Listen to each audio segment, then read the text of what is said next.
Welcome to my channel. இது போன்ற சுவாரஸ்யமான வீடியோக்களை தெரிந்து கொள்ள மறக்காம நம்மளுடைய சேனலை சப்ஸ்கிரைப் பண்ணி வச்சுக்கோங்க. உடுப்பியில் உள்ள ஒரு பூங்காவிற்கு ஒரு 25 வயது அழகான பெண் தினமும் வந்து கொண்டிருக்கிறாள். அவள் பால், ரொட்டி மற்றும் பிஸ்கட்டுகளை கொண்டு அங்கிருந்த நாய்களுக்கு உண்ண கொடுத்தாள். அந்த பெண் தினமும் 1 மணி நேரமாவது அங்கு அமைதியாக நேரத்தை செலவிடுவாள். ஆனால் ஒரு நாள் அவள் அங்கு அமர்ந்திருக்கும் போது அங்கிருந்த ஒரு பையன் அவளை வினோதமான கண்களால் பார்ப்பதை அவள் கவனிக்கிறாள். அந்த பையன் மிகவும் கஷ்டத்தில் இருப்பது போல் தோன்றினான். அவன் உண்மையில் மிகவும் சிரமத்தில் இருந்தான். அப்போது அந்த பெண் அவன் அருகில் சென்று அவனது கஷ்டத்தை பற்றி கேட்டு அவனுக்கு உதவவும் செய்தாள்.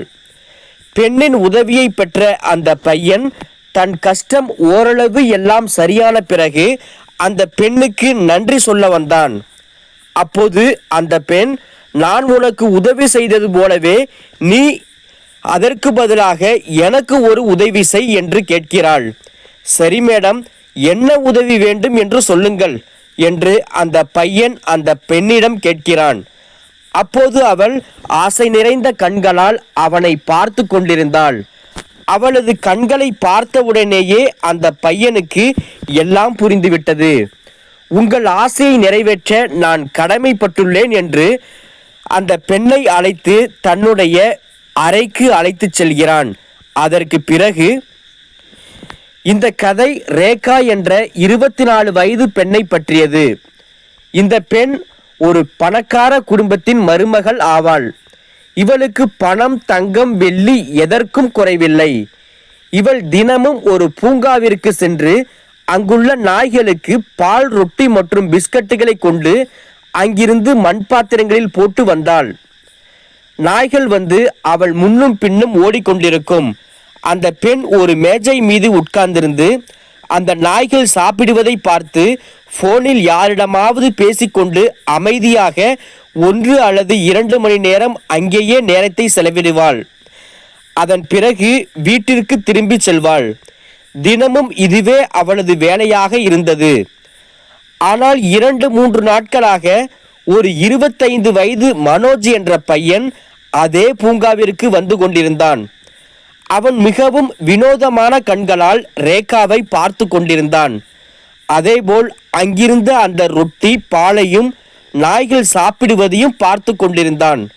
இப்படி ஒரு நாள் அந்த பையன் ரேகாவிடம் சென்று, மேடம், எனக்கு மிகவும் பசியாக இருக்கிறது, இந்த ரொட்டியை எனக்கு சாப்பிட கொடுக்கிறீர்களா என்று கேட்டான்.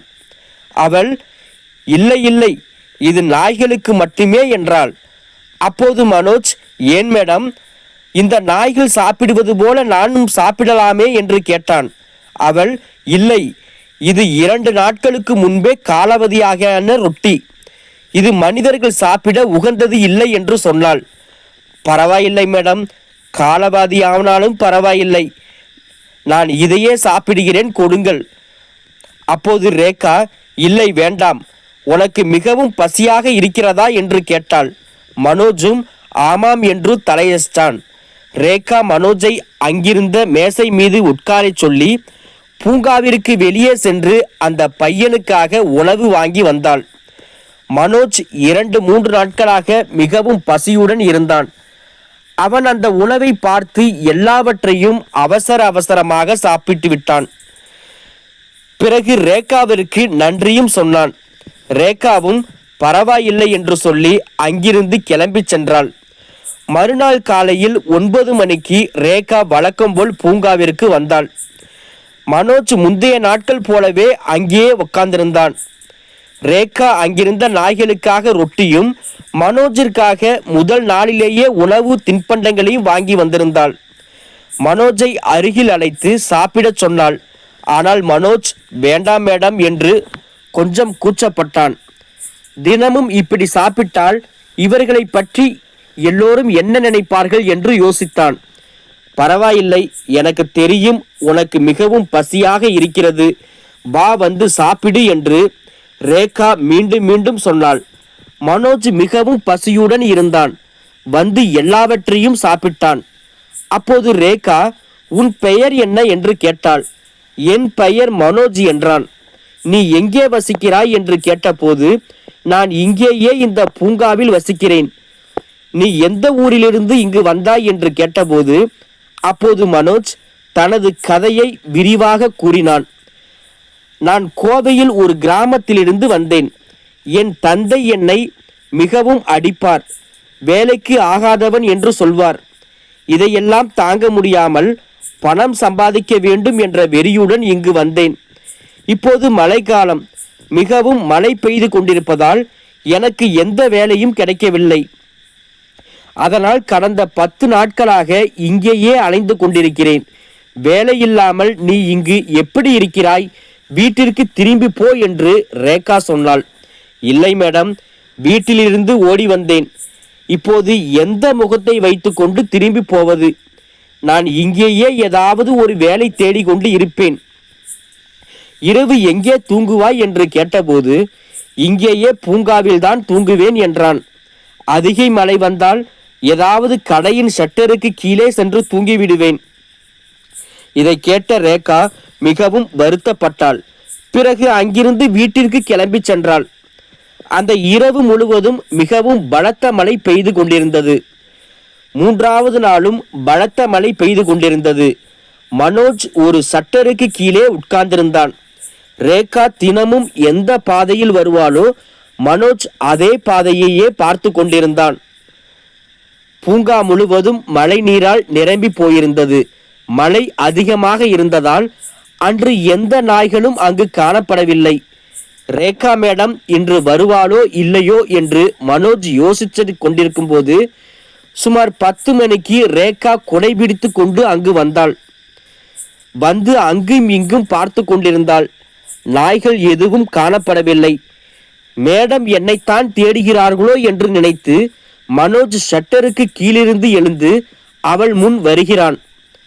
அவனை பார்த்த ரேகா வாயால் மனோஜ் என்று அழைத்து அவன் மீதும் கொடை பிடிக்கிறாள்.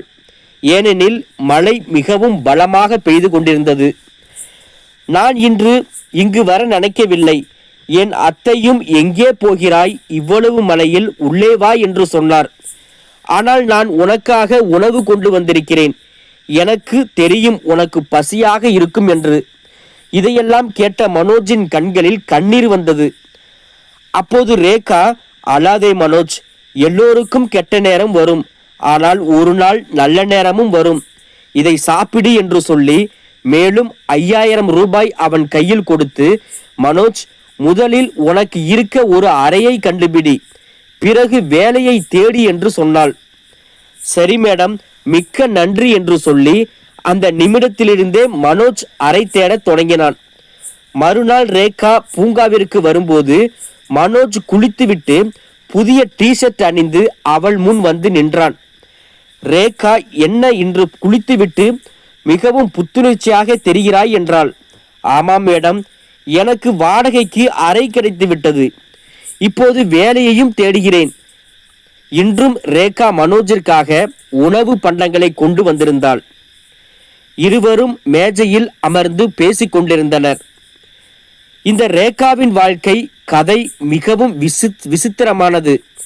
ரேகாவின் திருமணம் ரோகன் என்ற 45 வயது நபருடன் நடந்திருந்தது. ரேகா மிகவும் ஏழ்மையான குடும்பத்தைச் சேர்ந்த பெண். அவளது பெற்றோர் ரோகனின் வயதை பார்க்கவில்லை. ஏனெனில் அவன் மிகவும் பணக்கார குடும்பத்தைச் சேர்ந்தவன். ரேகாவுக்கு 19 வயதாக இருக்கும்போதே ரோகனுக்கு 40 வயதாக இருந்தபோது இவர்களது திருமணம் நடந்திருந்தது. ஏனெனில் அவனிடம் நிறைய பணம் இருந்தது. ஆனால் ரோகனுக்கு ஏற்கனவே ஒரு திருமணமாகிவிட்டது. அவனுக்கு 2 குழந்தைகளும் இருந்தன. அவனது முதல் மனைவி விவாகரத்து பெற்று குழந்தைகளை இங்கேயே விட்டு சென்றிருந்தாள். பெண் குழந்தை 20 வயது மற்றும் பையன் 18 வயதுடையவர்கள். ரோகனின் குடும்பம் மிகவும் பெரியதாக இருந்தது. ரேகா திருமணம் செய்து கொண்டு இந்த வீட்டிற்கு வந்த பிறகு ஆரம்பத்தில் இவர்களுடன் பழகுவது அவளுக்கு மிகவும் கஷ்டமாக இருந்தது.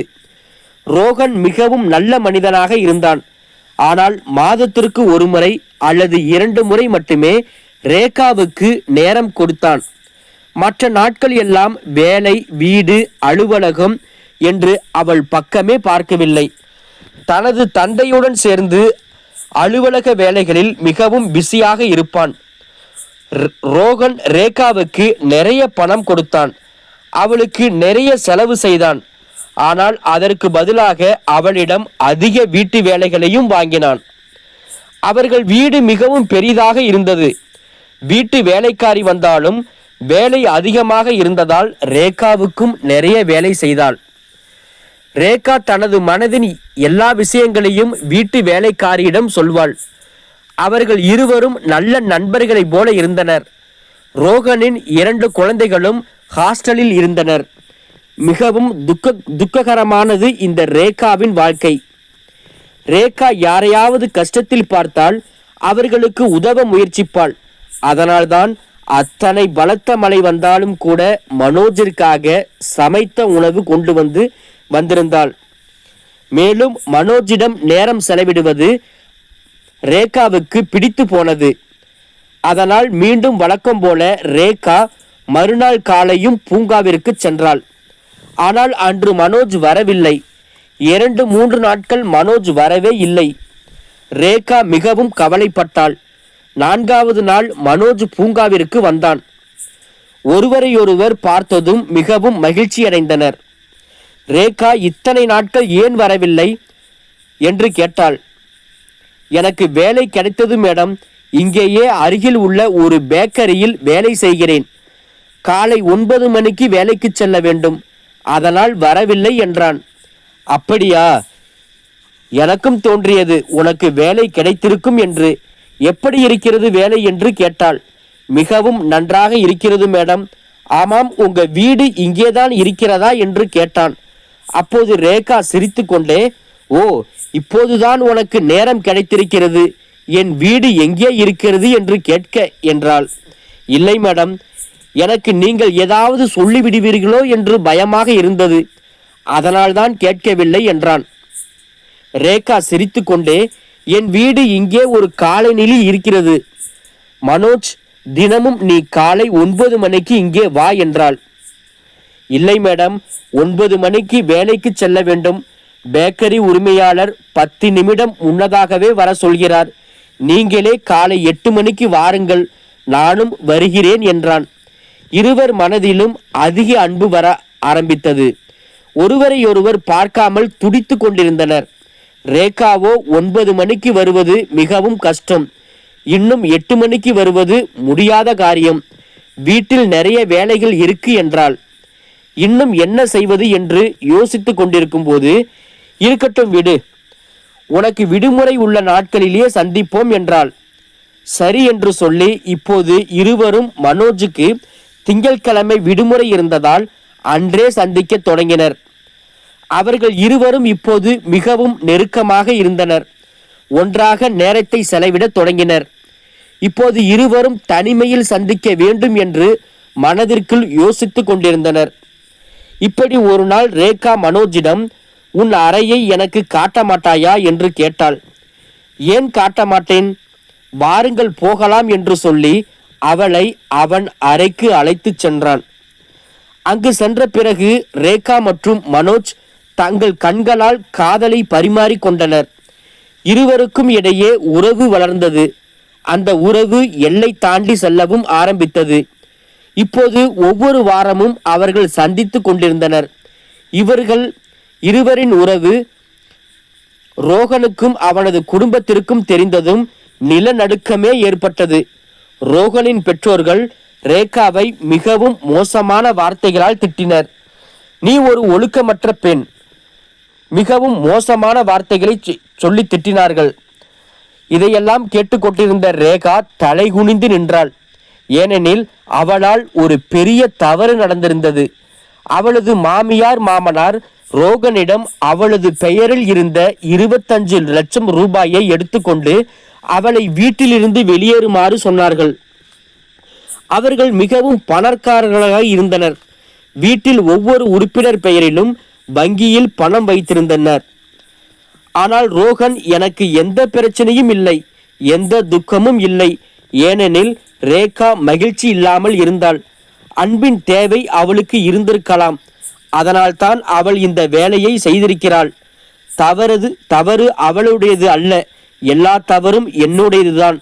40 வயதாகிய நான் வெறும் 19 வயது பெண்ணை, அதுவும் என் மகளை விட 1 வயது சிறிய பெண்ணை நான் திருமணம் செய்து கொண்டேன். அது நான் செய்த பெரிய தவறு. அவள் 5 வருடங்கள் தொடர்ந்து இந்த வீட்டை நிர்வகித்திருக்கிறாள்.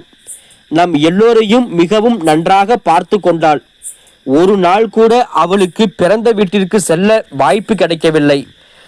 நான் சென்றால் இங்கு யார் வேலை செய்வார்கள் என்று நினைத்து அவள் போகவில்லை.